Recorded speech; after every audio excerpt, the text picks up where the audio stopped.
5 seconds to go.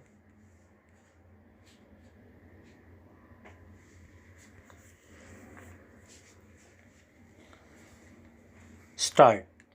Honorable members of Parliament, I convey my warm greetings on the occasion of 70th anniversary of the adoption of the Constitution of India to all of you and to all our fellow citizens in India and abroad. It was 70 years ago on this very day that in the central hall itself, through the members of the Constituent Assembly, we, the people of India, adopted, enacted, and gave to ourselves this Constitution. It was in 2015, the 125th birth anniversary year of Baba Sahib Dr. Bhim Rao Ambedkar, that the Government of India decided to celebrate November 26th as Constitution Day every year. This is a commendable initiative to reiterate our gratitude to the chief architect of our Constitution.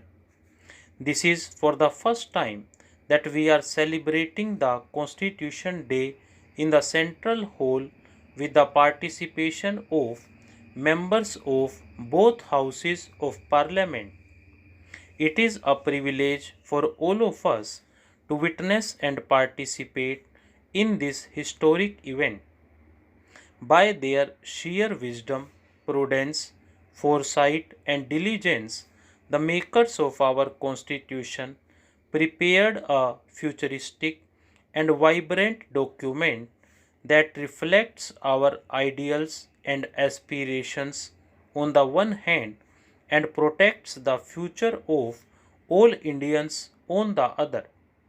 The Constitution of India lies at the foundation of the world's largest democracy.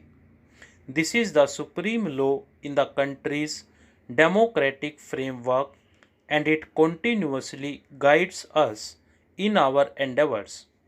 The Constitution is also the fountainhead of our democratic system of governance and our guiding light.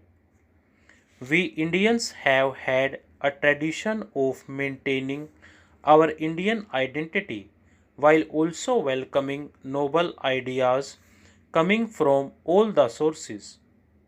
This cultural ethos also finds its reflection in the making of our Constitution. We have adopted the best practices from several other constitutions of other countries.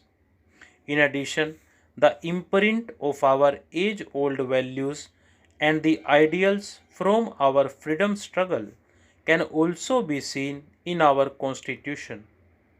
Our Constitution is of the people of India, by the people of India, and for the people of India. It is a national document whose different facets also reflect the democratic systems prevalent in our ancient assemblies and sabhas and other ancient Indian republics. Under the extraordinary chairmanship of Dr. Rajendra Prasad, the Constituent Assembly accomplished the exceptional feat of blending and balancing different ideas and ideologies. The drafting committee, under the chairmanship of Dr. Bhimrao Ambedkar, displayed unparalleled prudence, honesty, grit, and diligence. Our democracy finds its place in our Constitution. To ensure that the Constitution remains relevant over time, the makers of the Constitution also incorporated provisions allowing future generations to make necessary amendments as may be deemed necessary. Indian democracy is duly regarded and respected all over the world. This year, the people of India participated in the 17th general election and accomplished the largest democratic exercise in the world. Over 610 million people cast their vote in this election. The participation of women voters was almost equal to that of men.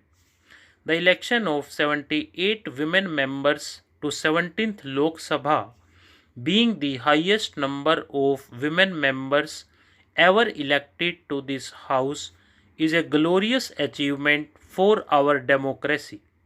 Today, all the members of the Standing Committee of Parliament on Empowerment of Women are women.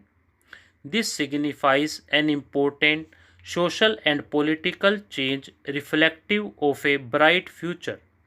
The people of our country deserve to be complimented for the value and respect that the Indian Constitution has earned over the last 70 years. Likewise, the three organs of the union and state governments, that is, the legislature, the executive, and the judiciary, deserve to be complimented for the same. Strengthening the relationship and synergy between the union and states, our journey towards cooperative federalism is a living example of the dynamism of our constitution. While delivering his last speech in the Constituent Assembly on November 25, 1949, Dr. Ambedkar had said that the success of the Constitution would depend upon the conduct of the people of India and the political parties.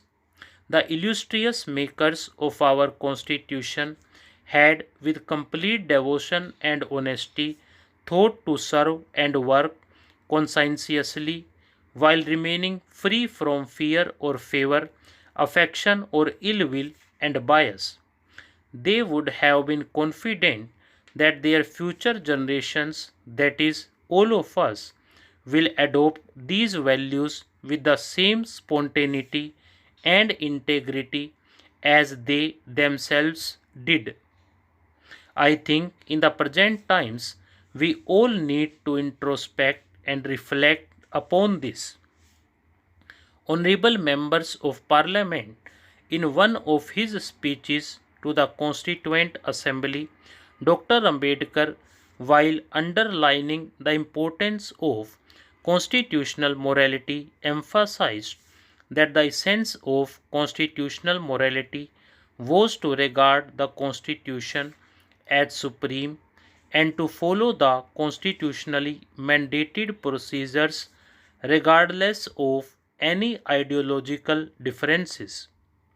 All the three organs of the state, persons gracing the constitutional posts, members of the civil society, and common citizens of India are expected to abide by constitutional morality. According to our Constitution, it is the duty of every citizen to abide by the Constitution and respect its ideals and institutions. Stop.